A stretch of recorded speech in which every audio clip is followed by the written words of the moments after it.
Hi, it's Vicky here from Off the Hook for You, and today I'm going to show you why you have to sew in your ends when you finish your crochet. So here we go. I've just made a tiny little granny square, first round, and I'm going to go, right, I'm actually just going to cut the end off. So I fastened it off as I normally would do. I'm just going to cut it off just like this.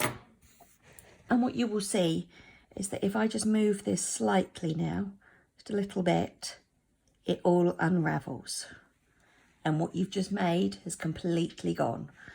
So what I'm going to show you with this one is how you need to sew your ends in so it does not unravel. So cut the end off, I post it through the loop and pull it tight.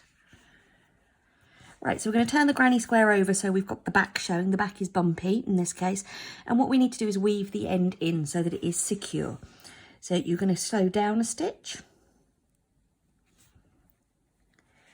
You're then going to adjust yourself slightly. I'm just going to make that just a tiny bit. Because if you look, it's pulling the stitch down too much. So I'm going to feed it back up so it hasn't changed the shape of the stitch. I'm now going to come back up the stitch somewhere else. Not exactly where I've come out, because if not, you're just going to undo it. So you're going to come back up the stitch slightly over.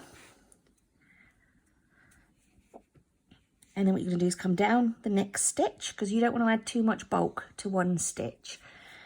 And then I'm going to come back up this stitch, again, in a slightly different place from where it's come out.